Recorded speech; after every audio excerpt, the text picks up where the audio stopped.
आज संभाजीनगर में शिव महापुराण का दूसरा दिन था। आज की कथा में गुरुजी ने बताया है कि नारद जी के गुरु जी की कहानी बताई गई है। कल से भी ज्यादा आज महापुराण कथा में बहुत भीड़ थी। कथा का आज का दूसरा दिन था। आज तो सुनिए आज की महापुराण कथा, और भी बहुत कुछ बताया गया है।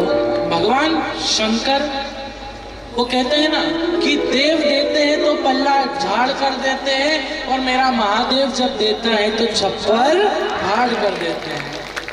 फिर वो कमी नहीं रखते हैं और इतना दे देते हैं कि झोली है वो भारी हो जाती है और संभलती नहीं है। जब वो देता है तो छप्पर फाड़ कर देता है, लेकिन उसके लिए हमें भी उसके प्रति समर्पित होना पड़ेगा। ऐसा नहीं कि एक लोटा जल चढ़ा रही, मन लग रही ना मंदिर में, वहां पर जाकर बस जल लेकर आई, उड़क दिया पूरा। भगवान शंकर में के प्रति मन नहीं है, बस जल ऐसा लगता है कि किसी ने मार ठोक कर बिठा दिया, जल चढ़ा कर आज। ऐसा मन रखोगे तो महादेव सुनेगा कैसे? जब हृदय में भाव, जब हृदय में विश्वास भगवान शंकर के प्रति होता है तो भगवान शंकर भी सुनते हैं। और नारद जी ने कहा भगवान ब्रह्मा से कि मुझे मेरे जैसा कोई मिल ही नहीं रहा, मुझे तो कोई गुरु ही नहीं मिल रहा, तो मैं क्या करूं? भगवान ब्रह्मा ने कहा ढूंढो, अगर ऐसे नहीं मिल रहा तो एक काम करो, तुम नियम लो कि तुम कल समुद्र के किनारे जाओगे, वहां जो सबसे पहला व्यक्ति तुम्हें दिखेगा तुम उसको ही अपना गुरु बना लोगे, उसको ही अपना गुरु बना लोगे।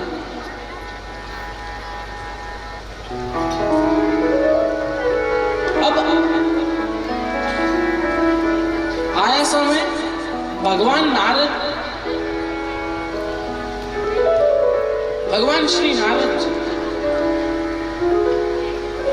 समुद्र के किनारे सुबह सुबह 5 बजे पहुंच गए। और जैसे ही पहुंचे वहां पर सबसे पहला व्यक्ति एक मछुआरा है, एक मछुआरा जिसके बड़े बड़े बाल, आंखें बड़ी भयंकर, दांत तो आगे से निकल रहे, लंबी हाइट, बूढ़ा सा था बेचारा। अब नारद जी ने सोचा कि सबसे पहला व्यक्ति आया, अभी तो कौन आया है ये बुढ़ा। अब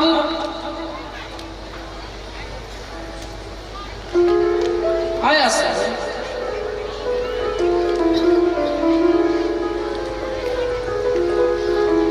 नारद जी ने उस बूढ़े व्यक्ति से कहा सुनो, एक काम करो, तुम मुझे पहचानते कि नहीं पहचानते? पहचानते हो कि नहीं पहचानते? अब नारद जी जैसे ही गए सबसे पहली बात क्या बोली? पहचानते हो कि नहीं पहचानते? अब तुम गुरु के सामने गए हो और गुरु को ये बता रहे हो कि तुम मुझे पहचानते नहीं पहचानते। अब गुरु को मतलब ही क्या तुम्हारे जानने से और ना जानने से है? उसको तो धन दौलत से मतलब ही नहीं, भले कोई भी हो, उसके लिए तो उसका शिष्य है। और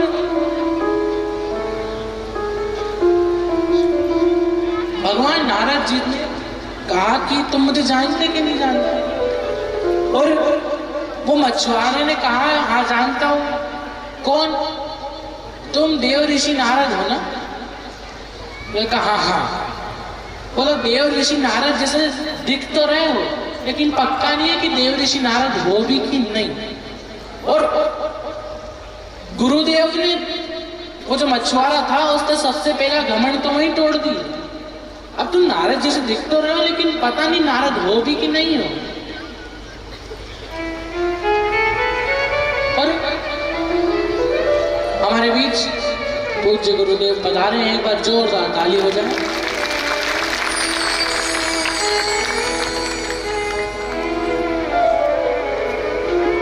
गए, नारद जी ने कहा कि तुम जानते नहीं मुझे, मैं देव ऋषि नारद हूं। अब सबसे पहला घमंड तो नारद जी का वहीं तोड़ दिया कि तुम नारद जैसे दिख रहे हो, लेकिन पता नहीं है, पक्का नहीं है कि तुम नारद ही हो। और कहा कि मैं नारद ही हूं, और उसमें क्या साबित करने की क्या जरूरत? नारद हूं तो साबित क्या करूं? साबित क्या करूं? जब नारद हूं मैं तो साबित कैसे करूं? और एक बात याद रखना रे, मेरी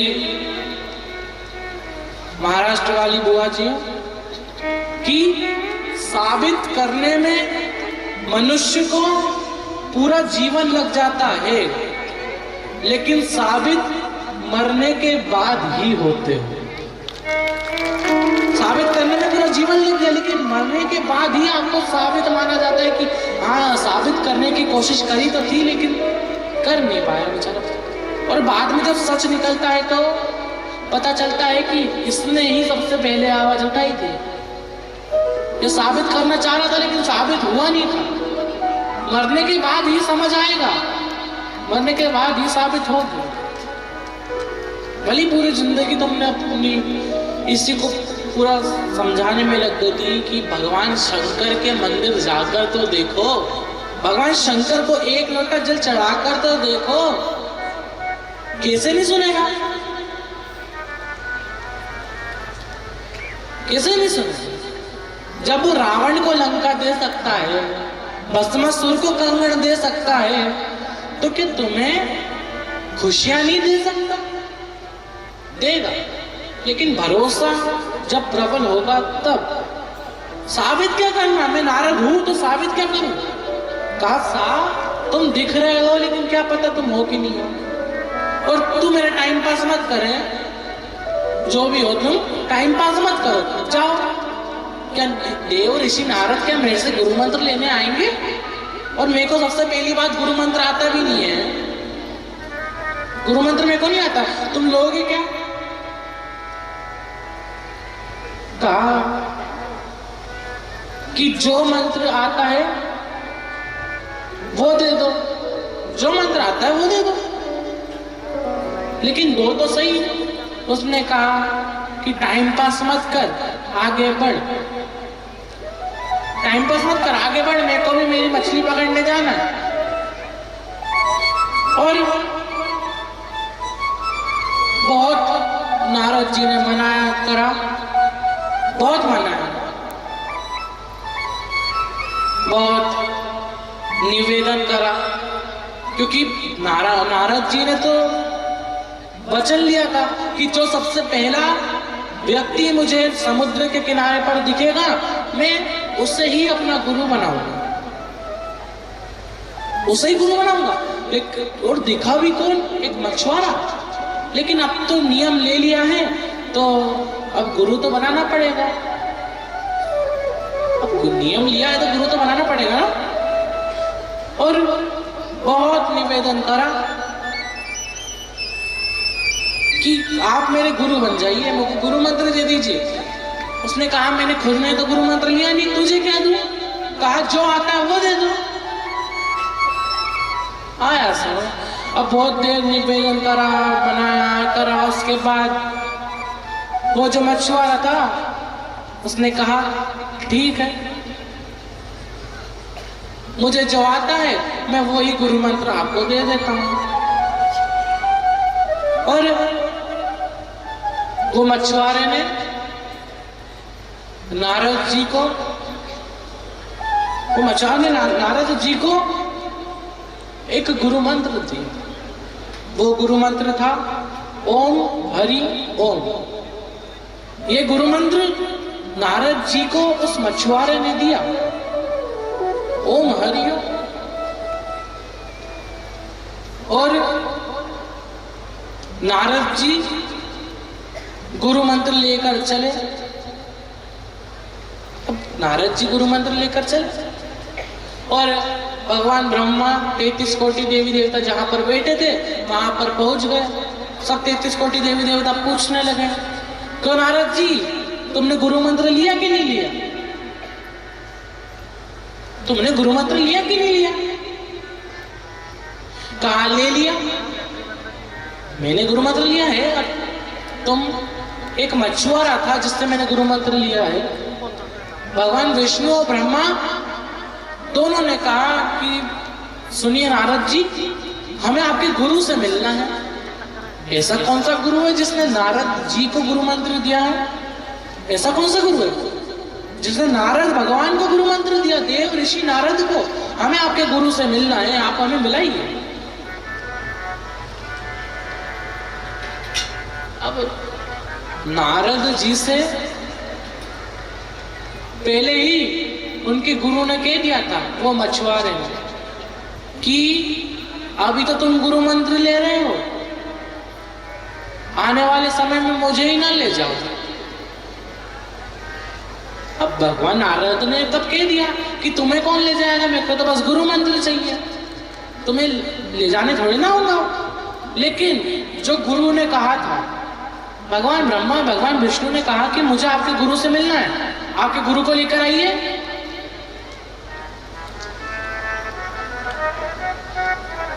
और लाए।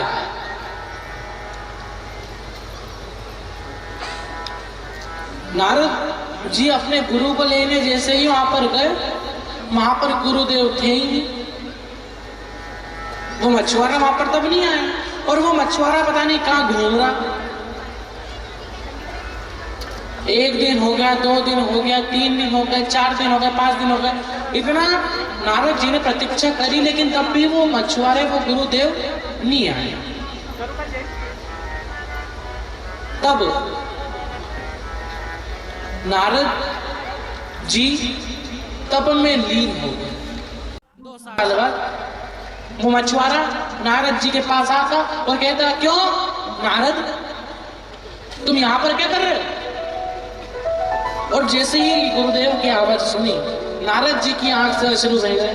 कहा, गुरुदेव, मैं आपको 1 साल से ढूंढ रहा हूँ, 2 साल हो गया मेरे को, इतने दिन से कहाँ थे? बोले, घर गया था आराम करने के लिए। क्या हुआ? कहा, गुरुदेव, मेरे जो प्रभु हैं, मेरे जो पिता हैं, भगवान ब्रह्मा भगवान विष्णु, उनको आपसे मिलना है, उनको आपसे मिलना है। आप भी अलग हो, 2 साल से गायब हो, मछली पकड़ने क्यों नहीं आए? नहीं, कहीं कहीं के गुरुदेव की आदत रहती है, सब किसी ना किसी की कुछ ना कुछ आदत होती है। एक गुरुदेव थे, अगर जब उनके कोई पेड़ दबाता था तो वो सो जाते थे। उनको पेड़ दबाने की बहुत आदत थी कि उनके कोई आए पेड़ दबाए, कोई आकर पेड़ दबाए। उनकी आदत थी कि हर रोज वो पेड़ दबा कर ही सोते थे। एक दिन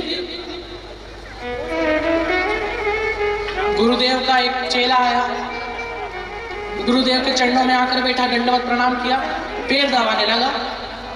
अब जैसे ही गुरुदेव के पेड़ दबाए, गुरुदेव सो जाए। और अब आधे घंटा हो गया, 1 घंटा हो गया, पेड़ दबाते दबाते दबाते दबाते। अब वो प्रतीक्षा कर रहा कि गुरुदेव मेरे को बोलेंगे कब कि घर जाओ, मैं 2 घंटे से तो पेड़ दबा रहा हूँ। अब सोचा कि गुरुदेव सो गए हैं, मैं एक काम करता हूँ, उठकर चलता हूँ।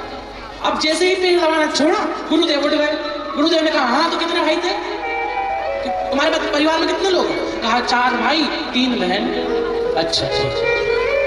फिर पेड़ दबाया, फिर सो गए। 10-15 मिनट पेड़ दबाए, सो गए। फिर पेड़ दबाना जैसे ही छोड़े, फिर उठ गए। हाँ तो कितने भाई थे? कहा, 4 भाई थे। कहा, अच्छा ठीक है। फिर पेड़ दबाए, फिर सो गए। अब जवाब सुनने से पहले तो सो जाते हैं, जैसे ही पेड़ दबाए वैसे ही सो जाए। फिर 15 मिनट बाद फिर पेड़ दबाए। हाँ तो कितनी बहन थी? अब पेड़ दबा के जैसे ही छोड़े वैसी नींद खुल जाए। बड़ी बुरी आदत। अब चेला भी फंस गया। 3 घंटे हो गए, 4 घंटे हो गए। जैसे ही पेड़ दबाना छोड़े, फिर पूछिए कि कितने भाई थे? अब गुरुदेव से चेले ने कहा, गुरुदेव अभी तक तो 4 थे, कल सुबह तक 3 बचेंगे। अभी तक तो 4 थे, कल सुबह तक 3 हो जाएंगे। अब विचित्र विचित्र चेले भी विचित्र होते हैं, गुरुदेव के उन भी विचित्र होते हैं। और जो गुरु सतमार्ग बताता है और असली गुरु को पहचानना, असली गुरु को जानना इस दुनिया में बड़ा कठिन काम है।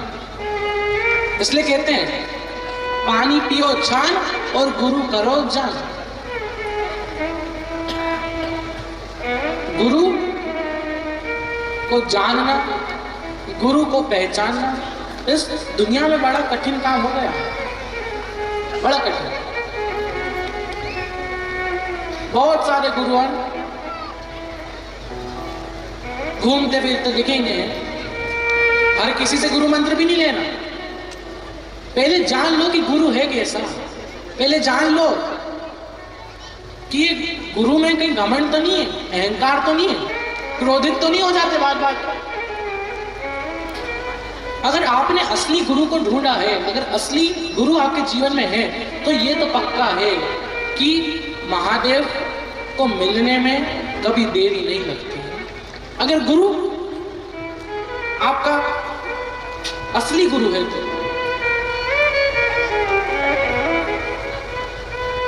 वो है ना, गुरु फिरे बाजार में हमसे दीक्षा लो, स्वर्ग जाओ चाहे नरक जाओ, लिफाफा हम ही को दो।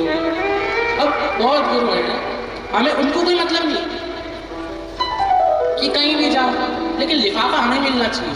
ये असली गुरु नहीं है। असली गुरु वो है जिन्हें अपने चेले की, अपने चेलों की दिल की बात पता रहे, अपने चेलों के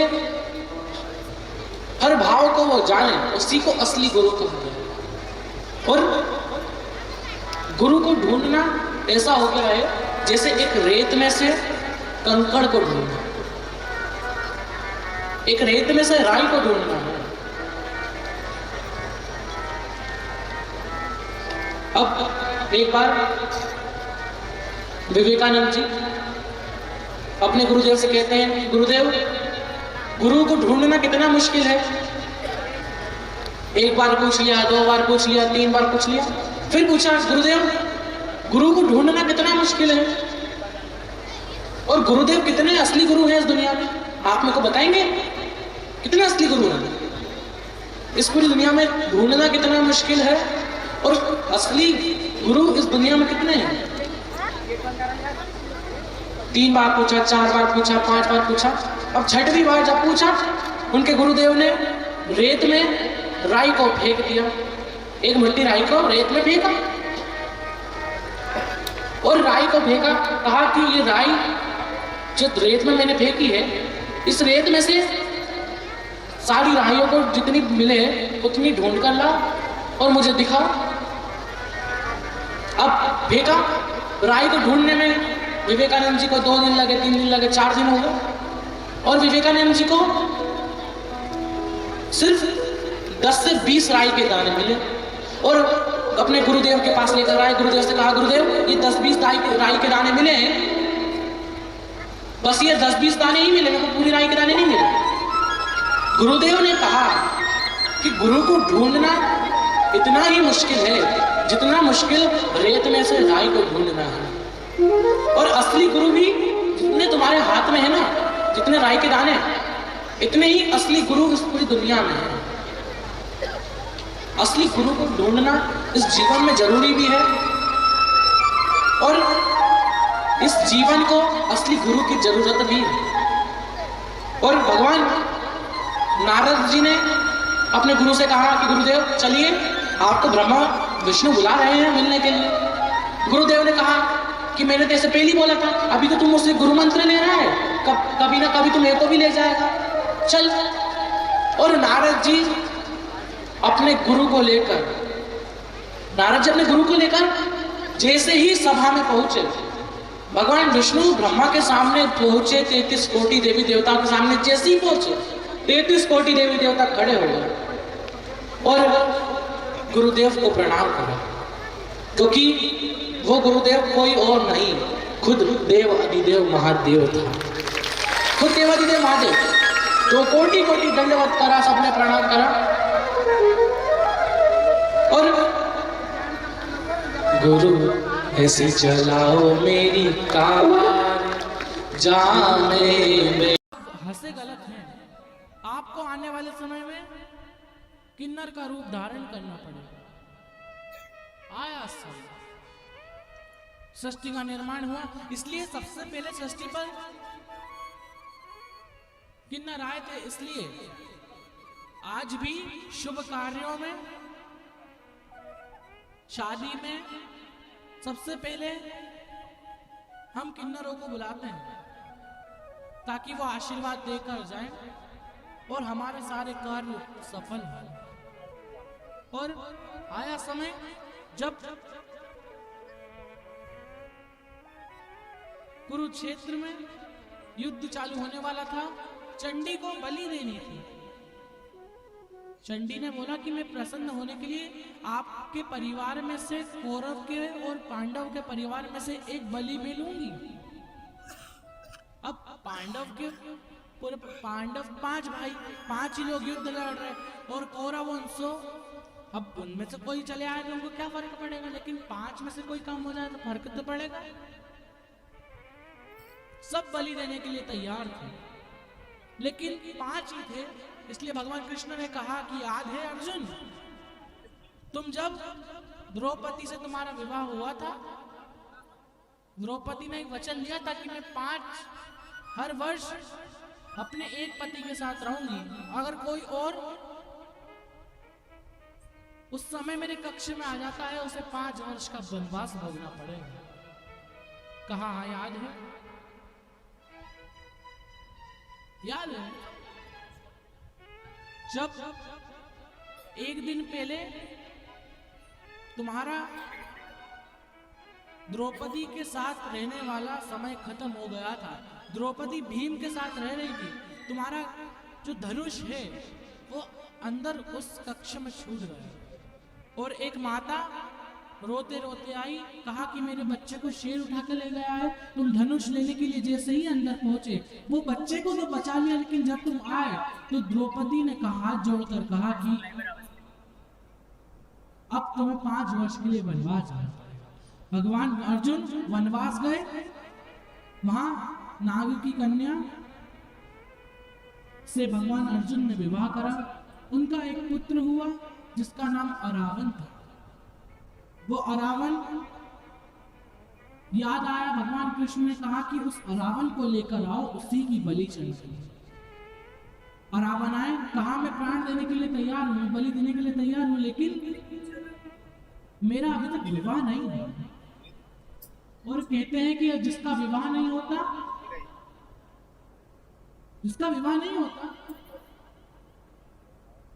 वो मनुष्य अगर विवाह करे बिना कोई मर जाता है तो उसे तर्पण नहीं लगता, उसे पिंड नहीं लगता। कहा कि मैं विवाह करूंगा, उसके बाद बलि दूंगा।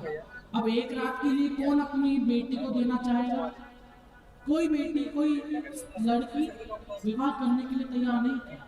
आया समय भगवान कृष्ण को याद आया, मुझे एक श्राप था कि मेरे को एक किन्नर का रूप लेना पड़ेगा। तो भगवान कृष्ण ने किन्नर का रूप लिया, रावण से विवाह करा और विवाह करा